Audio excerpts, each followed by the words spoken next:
Bobby Chemmanur international jeweller. നിയമസഭാ തെരഞ്ഞെടുപ്പിന്റെ വോട്ടെണ്ണൽ നാളെ മെയ് 4 രാവിലെ 8 മണിക്ക് ആരംഭിക്കും.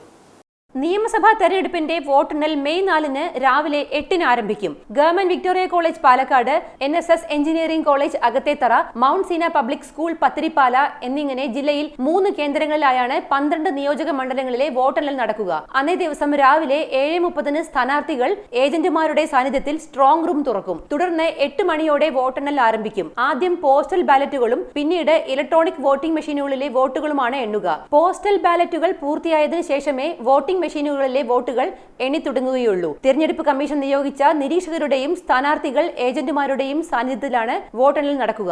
മൈക്രോ ഒബ്സർവർമാരെയും MROമാരെയും നിരീക്ഷണത്തിനായി നിയോഗിച്ചിട്ടുണ്ട്. ഇലക്ട്രോണിക് വോട്ടിംഗ് മെഷീനുകൾ നിലവിൽ Government Victoria College Palakkad, NSS Engineering College Akathethara, Mount Seena Public School Pathirippala എന്നീ കേന്ദ്രങ്ങളിലെ സ്ട്രോങ് റൂമുകളിൽ 24 മണിക്കൂർ സുരക്ഷയിലാണ് സൂക്ഷിച്ചിരിക്കുന്നത്. വോട്ടെണ്ണൽ കേന്ദ്രത്തിന് അകത്തേക്കുള്ള മൊബൈൽ ഫോൺ പ്രവേശനം റിട്ടേണിംഗ് ഓഫീസർക്ക് മാത്രമായി പരിമിതപ്പെടുത്തിയിട്ടുണ്ട്. മറ്റു ഉദ്യോഗസ്ഥർക്ക് മൊബൈൽ ഫോണുകൾ സൂക്ഷിക്കുന്നതിനായി പ്രവേശന കവാടത്തിൽ പ്രത്യേക കൗണ്ടറുകൾ സ്ഥാപിക്കും. എല്ലാ ടേബിളുകളും മുഴുവൻ കാണത്തക്ക രീതിയിലാണ് CCTV ക്യാമറ സ്ഥാപിക്കുക. വോട്ടെണ്ണൽ വിവരങ്ങൾ മാധ്യമങ്ങൾക്ക് ലഭിക്കാൻ മീഡിയ സെന്റർ ഉൾപ്പെടെ പ്രത്യേക സജ്ജീകരണങ്ങൾ ഒരുക്കും. ഓരോ നിയോജക മണ്ഡലങ്ങളിലെയും നറുക്കെടുപ്പിലൂടെ തിരഞ്ഞെടുക്കുന്ന 5 വീതം പോളിംഗ് സ്റ്റേഷനുകളിലെ VVPAT സ്ലിപ്പുകളാണ് എണ്ണുന്നത്. നിരീക്ഷകരുടെയും സ്ഥാനാർത്ഥികളുടെയും ഏജന്റുമാരുടെയും സാന്നിധ്യത്തിൽ വോട്ടെണ്ണൽ ദിനത്തിൽ നറുക്കെടുപ്പിലൂടെയാണ് ഈ ബൂത്തുകൾ തിരഞ്ഞെടുക്കുക.